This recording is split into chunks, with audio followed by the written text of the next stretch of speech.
Hello friends, तो आज आपके लिए एक नई वैकेंसी फिर से निकल चुकी है बिहार की तरफ से। बीएसएससी ग्रेजुएट लेवल पे जो ये है निकला हुआ है ये पोस्ट, और ये बिहार कर्मचारी चयन आयोग यानी कि बीएसएससी ने निकाला है।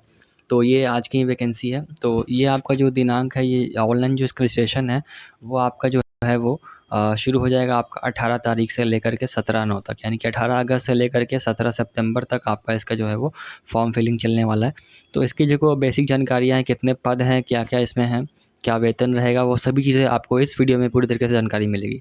तो इस सर्कल को समझना थोड़ा-सा कठिन है, इसलिए मैं आपको इसे एक सरल तरीके से समझाना चाहता हूँ, जिसके लिए मैं आपको लेके चलता हूँ एक और पेज पर। तो जी हाँ दोस्तों, हम लोग यहाँ पे आ चुके हैं। यहाँ पे मैंने आपको सिंप्लीफाइड वे में समझाने के लिए यहाँ पे मैंने सब कुछ यहाँ पे नोट डाउन कर लिया है। सबसे पहले तो ये बीएसएससी जो है वो 4th ग्रेड लेवल की जो नौकरी है, यहाँ पे शॉर्ट लिस्ट डिटेल्स हम लोग जानेंगे नोटिफिकेशन का क्या-क्या है। तो एडवर्टाइजमेंट नंबर ये 5/2025 के तहत ये निकला है यहाँ पर। आप यहाँ पे इसका एडवर्टाइजमेंट नंबर देख सकते हो, ये ऑफिशियल जो है वो उसी वेबसाइट का है, ठीक है। और मैं आपको बताता हूँ यहाँ पे अगली वैकेंसी जो इसके बाद जो डिटेल्स है कि एप्लीकेशन जो बिगन है वो तो 18 तारीख से होने वाला ही है, और लास्ट जो एप्लीकेशन की है वो 17, जैसे कि मैंने आपको अभी बताया, ठीक है। और फाइनल सबमिशन की जो लास्ट डेट है वो आपका 19 सितंबर 2025 होने वाला है, ठीक है। तो इस तारीख तक को आपको फॉर्म जो है वो सबमिट कर देना है, और फॉर्म फ़ी की जो लास्ट पेमेंट डेट है वो 17 सितंबर होने वाली है, ठीक है। अभी इसके एडमिट कार्ड कब आएगा इसके लिए कोई डिटेल्स अवेलेबल नहीं है, जब होगा तो मैं आपको ज़रूर नोटिफाई कर दूँगा, ठीक है। अब आगे बढ़ते हम लोग यहाँ पे देखते हैं हम लोग कि जनरल ईडब्ल्यूएस के लिए क्या-क्या फॉर्म की जो पैसा है वो क्या लगने वाला है, यानी कि फॉर्म की जो फ़ीस है वो क्या लगने वाली है। तो जनरल ईडब्ल्यूएस और ईबीसी और अदर स्टेट वालों के लिए जो है वो 540 रुपये लगने वाले हैं, और एससी, एसटी और पीएच कैंडिडेट्स जो हैं उनके लिए 135 रुपये लगेगा, और फीमेल जो बिहार की हैं केवल उनके लिए जो है वो आपका यहाँ पे लगने वाला है 135 रुपये। तो ये आप ध्यान रखेंगे इस चीज़ का कि यहाँ पे ये जो फ़ी है ये अलग-अलग वेरी करती है। अगर आप जनरल और ओबीसी, ईडब्ल्यूएस इनमें या फिर अदर स्टेट के हो, अगर आप अदर स्टेट की फीमेल हो तो भी आपको 540 ही देना पड़ेगा, ठीक है। और अगर आप बिहार की फीमेल हो तब आपको 135 लगेगा। अगर आपका बिहार का डोमिसाइल है तो आपको 135 रुपीज़ लगेगा, और आप एससी, एसटी और पीएच कैंडिडेट हैं, अगर आप अदर स्टेट के हैं तो भी आपको जो है वो 135 लगेगा, ठीक है। तो आगे चलते हैं।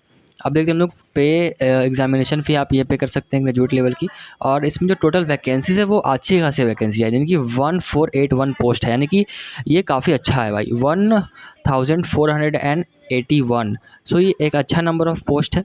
तो 1481 बहुत अच्छे नंबर ऑफ़ पोस्ट है, तो आप इसके लिए अच्छे तरीके से तैयारी कर सकते हो। और इसमें जो बताया हुआ है पोस्ट वो इस तरीके से कुछ है कि असिस्टेंट सेक्टर ऑफिसर के लिए 1064 पोस्ट अवेलेबल हैं, और बैचलर डिग्री आपको होनी चाहिए। Planning assistant government job vacancy 88, okay. So ये है, और किस तरीके से ये आपका जो बटा हुआ है जो सीट्स हैं वो मैं अभी आपको दिखाता हूँ, और इसके लिए क्या-क्या क्वालिफ़िकेशंस हैं ये हम लोग जा कर के देखते हैं अपनी ओरिजिनल जो नोटिस है उसमें, है ना। तो अब हम लोग यहाँ पे देखते हैं कि पदनाम क्या-क्या होने वाला है और उसके लिए क्या-क्या वेतन होने वाले हैं। तो यहाँ पे देख लीजिए आप, सहायक जो है प्रशांक पदाधिकारी हैं, उनके लिए जो वेतन है वो 7वां वेतन आयोग यहाँ पे लागू है। तो किसी भी मान्यता प्राप्त विद्यालय से आपको स्नातक होना चाहिए इसको भरने के लिए। और यहाँ पे देख लीजिए योजना सहायक जो हैं, योजना सहायक के लिए भी यहाँ पे 7वां वेतन लागू है, और उसके लिए आपको क्या चाहिए, स्नातक चाहिए। तो अगर आप ग्रेजुएट हैं और तो आप इसके लिए एप्लीकेबल हैं। अगर आप कन्या सखिया सहायक जो बनना चाहते हैं तो उसके लिए भी 7वां वेतन लागू है। उसके लिए आपके पास मान्यता प्राप्त विद्यालय से गणित अथवा अर्थशास्त्र यानी कि इकोनॉमिक्स की डिग्री होनी चाहिए, और यह था आप वाणिज्य शास्त्र के हैं तो भी आप यहाँ पे सांख्यिकी विषय में स्नातक परीक्षा उत्तीर्ण होनी चाहिए, यानी कि आपके पास ये सब्जेक्ट होने चाहिए स्नातक में। अगर आपके पास है ग्रेजुएशन में ये विषय तो आप इसके लिए एप्लीकेबल हैं इस पोस्ट के लिए। इन दोनों के लिए अगर आपके पास नॉर्मल ग्रेजुएशन है किसी भी सब्जेक्ट से तो आप उसके लिए एप्लीकेबल हो। हम लोग आगे चलते हैं, डाटा एंट्री ऑपरेटर जो है उनके लिए वैकेंसी यहाँ पे निकल चुकी है। तो उसके लिए यहाँ पे कुछ ये है, जो क्राइटेरिया है वो ये देख सकते हो। इसमें वेतन लेवल जो है पे ग्रेड 6 में आप लेगा सैलरी। और यहाँ पे ध्यान दीजिएगा कुछ बातों का कि यहाँ पे जो है नोट कर लिएगा यहाँ पर कि विभाग के प्रतिरांक इतना इतना दिनांक के लिए बीटेक कंप्यूटर साइंस आपके होने पास होनी चाहिए। आप बीटेक किए हुए हैं तो आपको कंप्यूटर साइंस इंजीनियरिंग ही होनी चाहिए, और या फिर आप BTech in computer science engineering आपके पास बीई का होना चाहिए, यानी कि ये आप कर रहे हो तो। और आपके पास बीटेक या फिर इन्फॉर्मेशन टेक्नोलॉजी है तो भी आप इसके लिए एप्लीकेबल है, कि इसके लिए data entry operator grade C के लिए, ठीक है। तो अब यहाँ पे किसी भी मान्यता प्राप्त विश्वविद्यालय से आपकी डिग्री होनी चाहिए जिसके प्रपांत संख्या की पीजी डीसीए अथवा बीसीए बीएससी आईटी या समकक्ष हो, ठीक है, समकक्ष। ठीक है दोस्तों, तो आप इतना समझ गए होंगे। अब हम लोग आगे चलते हैं, जो अगली हमारी वैकेंसी है उसको आप इसको खुद से भी रोक करके पढ़ सकते हो स्क्रीन पे, या फिर बैक करके दोबारा से देख सकते हो, ठीक है। तो हम लोग आगे चलते हैं क्योंकि काफ़ी सारी वैकेंसी तो बताना बहुत जल्दी पड़ता है, ठीक है। तो अब यहाँ पे देख लो यार, एक और यहाँ पे निकल चुकी है। यहाँ ये क्या है, ये है आंकिक्षक, यानी कि एक और वैकेंसी यहाँ पे निकल चुकी है आपका निर्देशक ना, इसका वेतन लेवल जो है वो 5 है, यानी कि पे ग्रेड यहाँ पे आपको 5 देखने को मिलने वाला है। और इसमें वाणिज्य, अर्थशास्त्र, सांख्यिकी अथवा गणित में किसी भी एक विषय में आपको मान्यता प्राप्त विषय से स्नातक की डिग्री आपके पास होनी चाहिए, ठीक है। तो ये आप यहाँ पे देख लीजिए, पत्रांक संख्या इतना में यहाँ पे नोटेड है, और यहाँ पे दिनांक 1/1 आपका यहाँ पे सब कुछ दिया हुआ है, ठीक है। यहाँ पे तभी ये अनिवार्य आवश्यकता है, ठीक है। यहाँ पे क्या लिखा हुआ है, दिनांक 1 के आलोक में इन विषयों स्नातक में मुख्य विषय के रूप में होना अनिवार्य आवश्यक नहीं है, ठीक है। होना ही अनिवार्य आवश्यक नहीं है, यानी कि ये इस तरीके से बताया गया यहाँ पर कि पत्रांक कितने में ना आपके लिए आलोक में इन विषयों का स्नातक में मुख्य विषय के रूप में होना अनिवार्य है, परंतु आवश्यक नहीं, यानी कि ये विषय आपके पास होने चाहिए। यानी कि ऐसा नहीं कि आपके पास ऑनर्स पेपर में होना चाहिए, अगर आपके पास सब्सिडरी में है तो भी चलेगा, ठीक है। यही इसका कहने का मतलब, ज़्यादा कन्फ्यूज़ नहीं होना है, बस आपके पास ये सब्जेक्ट होने चाहिए स्नातक में, ठीक है। इनमें से कोई एक भी है तो आप अप्लीकेबल हो, आप बिल्कुल फॉर्म अप्लाई कर सकते हो, ठीक है। ये ऑफिशियल नोटिफिकेशन है, आप खुद से ही पढ़ सकते हो, अगर आप चाहोगे तो मैं इसको शेयर भी कर दूँगा, ठीक है। अब यहाँ पे देख लो यार, आकांक्षिक सहयोग समिति सहकारिता विभाग के लिए एक और वेतन लेवल 5, यानी कि पे ग्रेड 5 की नौकरी। यहाँ पे मान्यता प्राप्त विद्यालय से उत्तीर्ण स्नातक, यानी कि गणित के साथ होना चाहिए भाई, आपके पास मैथमेटिक्स ब्रांच होनी चाहिए तभी आप इसमें, या फिर आपके पास वाणिज्य शास्त्र है तो भी आप इसमें कर सकते हो, यानी कि फिजिक्स या फिर आपके पास मैथमेटिक्स है तो भी आप चल सकते हो, ठीक है।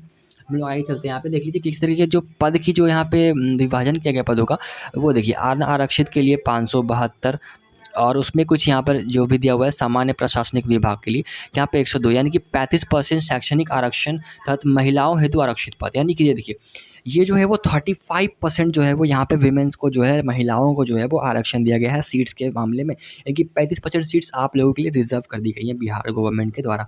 तो ये हर वैकेंसी में देखने को मिल रहा है, तो इसके लिए सराहना करेंगे बिहार गवर्नमेंट की, जो कि महिलाओं को इस प्रकार आगे लाने के लिए प्रयास कर रही है। तो आप लोग भी अपना प्रयास जम कर करें और इस सीटों को फुल तरीके से भर दें, ठीक है। तो यहाँ पे देख सकते हो आप लोग, इस तरीके से यहाँ पे जो भी सहायक, जो भी यहाँ पर अधिकारी है, इनके सभी के जो वैकेंसीज है वो यहाँ पे आप देख सकते हो, है ना।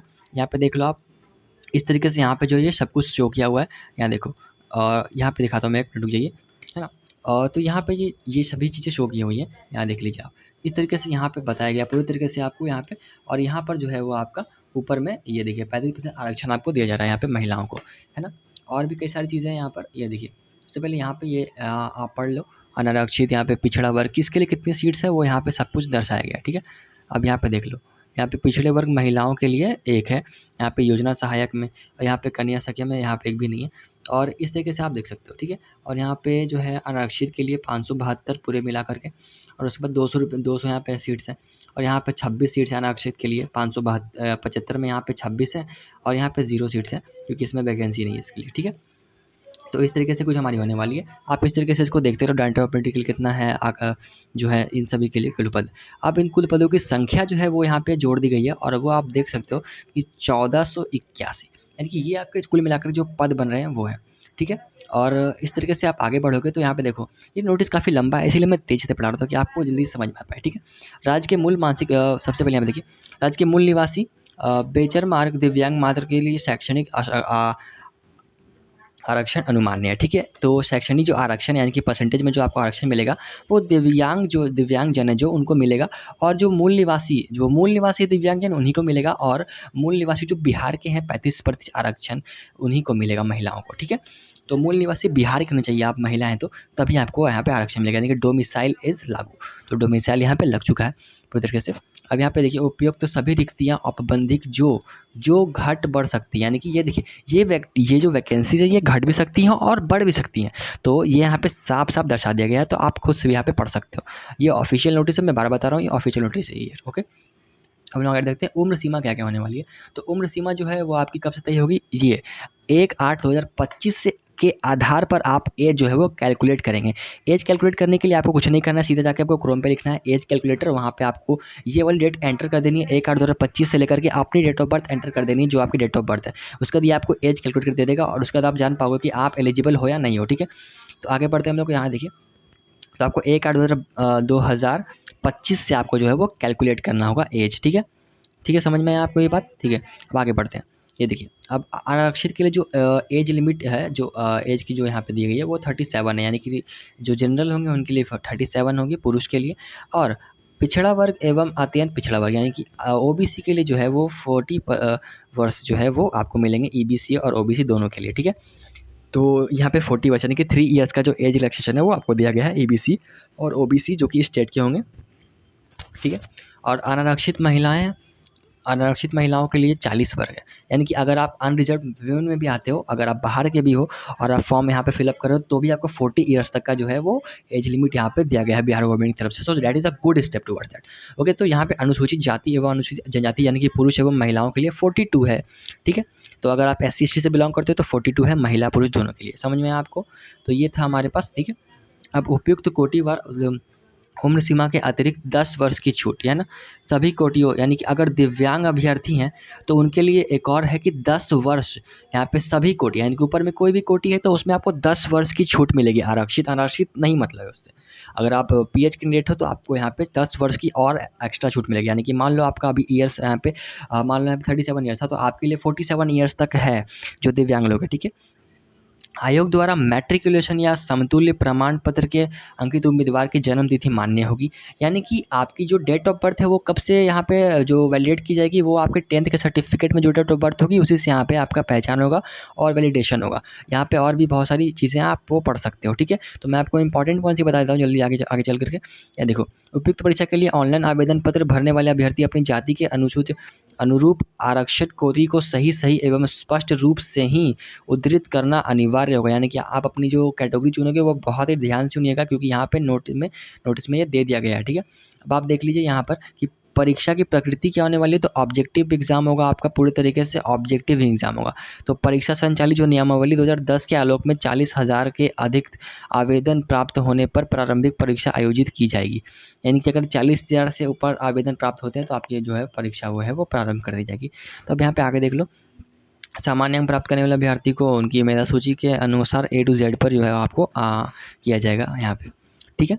अब परीक्षा प्रश्न जो है वो 4 अंक दिए जाएंगे सही करने पर और गलत करने पर आपको 1 अंक काट लिए जाएंगे, यानी कि इसका अर्थ यह है कि अगर आप सही करोगे एक क्वेश्चन अगर आप सही करते हो तो आपको 4 मार्क्स मिल जाएंगे, ठीक है। और अगर आप एक क्वेश्चन गलत करते हो तो आपको 1 मार्क्स जो है वो आपका माइनस हो जाएगा, ठीक है। तो निगेटिव मार्किंग है यहाँ पे, ठीक है। इतना बस समझ में है आपको।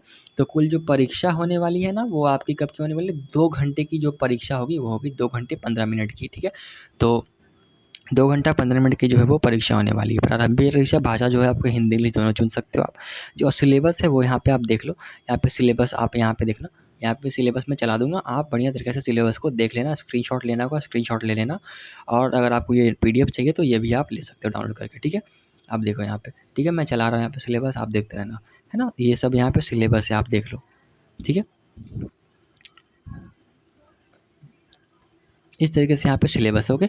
अब हम लोग क्वालिफाइंग मार्क्स देख लेते हैं कि क्वालिफाइंग मार्क्स क्या होने वाले हैं, ठीक है। तो अनारक्षित वर्ग जो है वो उसको 40% न्यूनतम होना चाहिए, है ना। ये आपका क्वालिफाइंग मार्क्स है, ध्यान रखिएगा ये क्वालिफाइंग मार्क्स है ना। तो ये सिलेक्शन मार्क्स नहीं, ये क्वालिफाइंग मार्क्स है ना। तो ये आपका दिनांक 6/7 जो उसके आलोक में जो ये तय किया गया था उसी के लिए। तो न्यूनतम जो है वो आपका अनारक्षित वर्ग से है तो आपको 40% लाना होगा, है ना। ये केवल क्वालिफाई करने के लिए है, जी हाँ। और ये 36.5 है, पिछड़ा वर्ग अत्यंत पिछड़ा वर्ग के लिए 34 है, और अनुसूचित जनजाति के लिए 32 है, महिला वर्ग के लिए 32 यानी कि 32 तक है लास्ट, ठीक है। अब आप लोग देख लेते हैं परीक्षा का जो शुल्क है वो क्या रहने वाला है। परीक्षा का शुल्क यानी कि परीक्षा में जो पैसा लगेगा वो मैंने पहले बता दिया आपको कि 540 लगेगा आपके लिए, जनरल के लिए 135 आपके लिए लगेगा आपका इन लोगों के लिए जो है SC/ST हैं, और या फिर बिहार के स्थानीय निवासी होने चाहिए, ST/ST हैं तो भी, ठीक है। और सभी श्रेणी के दिव्यांगों के लिए भी 135 रुपये लगेंगे, ठीक है। महिलाओं के लिए भी 135 रुपये। हम लोग आगे बढ़ते हैं, ठीक है। अब देखिए, आवेदन में दिया गया स्थायी पता ही आरक्षण के प्रयोजन के लिए स्थायी निवास अनुमान्य होगा। उक्त आरक्षण के लिए उम्मीदवार को स्थित स्थायी आवासीय प्रमाण पत्र प्रस्तुत करना अनिवार्य है, यानी कि डोमिसाइल सर्टिफिकेट आपके पास होना ही चाहिए। जो आप एड्रेस भरोगे फॉर्म में वही एड्रेस आपका डोमिसाइल सर्टिफिकेट में भी होना चाहिए, क्योंकि तभी आपकी जो है जो कैटेगरी है वो वैलिड होगी और आप तभी आरक्षण का लाभ उठा पाएंगे। अन्यथा आपका जो है वो रद्द कर दिया जाएगा आरक्षण, है ना। तो इसीलिए इस बात का ध्यान रखें कि फॉर्म को काफ़ी ध्यान से भरना है, ठीक है। आरक्षण का दावा करने वाले विवाहित महिलाएं जो हैं वो अपना क्रीमी लेयर सहित प्रमाण पत्र उनके पिता के नाम एवं पति से निर्गत होना चाहिए कि उनके पति के नाम से ठीक है, ये आप देख सकते हो उनके पति का नाम, यानी कि अगर आप इस महिला हैं जिन्होंने शादी की है बिहार में, और तो आप अपने पति या फिर पिता के नाम पर जो है वो नॉन क्रिमिनल सर्टिफिकेट जो है वो क्रिमिनल रहित सर्टिफिकेट वो है जो बनवाएंगे। ठीक है, और यहाँ पे देख लीजिए, आरक्षण का बाद दावेदार अपनी जाति के अनुरूप पूर्ण रूप से संतुष्ट होने के पश्चात ही कोटि का अंकल ऑनलाइन आवेदन करेंगे। यानी कि आप भाई अपनी जाति को पता कर लें कि क्या वो आती है, किस कोटे में आती है, क्या वो आरक्षण में आती है या नहीं आती है, उसके बाद ही आवेदन करें, क्योंकि उसके बाद आप अगर करेंगे तो काफ़ी समस्या आ सकती है। ठीक है, तो बेंचमार्क डिसेबिलिटी जो है वो आप यहाँ पे देख लीजिए, वो यहाँ पे दिया हुआ है। ठीक है, ये सब आप चीज़ें आप पढ़ सकते हो यहाँ पे। ठीक है, तो मैं आगे चलता हूँ, अगर कोई और मोस्ट इंपॉर्टेंट पॉइंट मिलता है तो मैं आपको भी डिस्कस कर देता हूँ। ठीक है, तो यहाँ पर देख लीजिए, यहाँ पे और भी काफ़ी सारे पॉइंट हैं कि प्रमाण पत्र किस तरीके से आपको उपलब्ध होना चाहिए अगर आप स्वतंत्रता सेनानी है तो, है ना, तो उसके लिए आप यहाँ पे देखते रहो।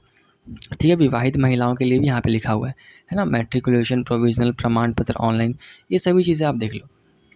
अब यहाँ पे कुछ एक महत्वपूर्ण है कि किसी प्रकार की पैरवी करने या करने अथवा गलत या अपूर्ण सूचना देने पर अथवा चयनित प्रक्रिया में किसी भी प्रकार की आप करने पर आपको नियुक्त प्रभावित यानी कि प्रयास करने पर अभ्यर्थी का अभ्यर्थ रद्द कर दिया जाएगा। यानी कि आपका कैंडिडेचर जो है वो आपका ख़त्म कर दिया जाएगा, आपका एग्ज़ाम देने के लिए दिया जाएगा, आपका कैंडिडेचर जो है वो कैंसिल कर दिया जाएगा अगर आप किसी भी रॉन्ग एक्टिविटी में इन्वॉल्व होते हो तो।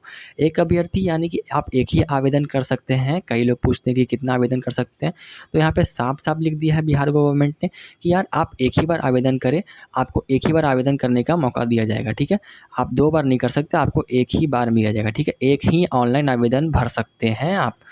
ठीक है, आगे बढ़ते हैं। अब अभ्यर्थी अपना application form number, registration number, roll number को सुरक्षित रखने के लिए उसको अपने पास रख लेंगे फ़ोटो सहित। ठीक है, अब आगे बढ़ते हैं। कंप्यूटर टेस्ट होने वाला यानी कि ऑफलाइन मोड में आयोजित की जा सकती है।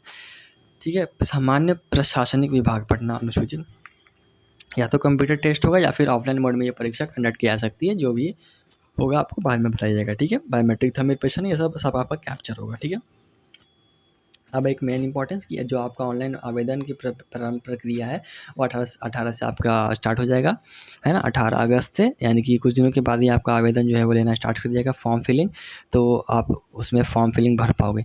तो यहाँ पे ये डॉक्यूमेंट्स आपको जो है वो ज़रूरत पड़ने वाले हैं, आप उसको पहले से ही इकट्ठा कर लें, है ना। क्या क्या लगने वाला है भाई, तो मैट्रिक का जो मूल प्रमाण पत्र है, अंक प्रमाण पत्र है ना, और यहाँ पे स्नातक का लगेगा आपके पास में, और अगर आप ये सब आईएससी बीएससी वाला बीएससीए वाले हैं तो वो आपका सर्टिफिकेट लगेगा, मूल प्रमाण पत्र भी लगेगा।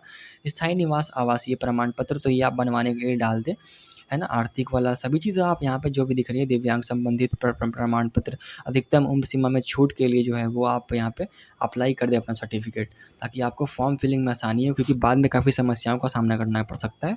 अभी काफ़ी अच्छा समय है, तो आप अभी तक आपका बन के तैयार भी हो जाएगा। तो इस होप करता हूँ कि आपको वीडियो पसंद आई हो। ठीक है, तो अगर आपको ये वीडियो पसंद आई हो तो आप इस वीडियो को ज़रूर लाइक करें, और अगर आप किसी और विद्यार्थी जिनको ज़रूरत है तो उसको शेयर भी ज़रूर करें। धन्यवाद।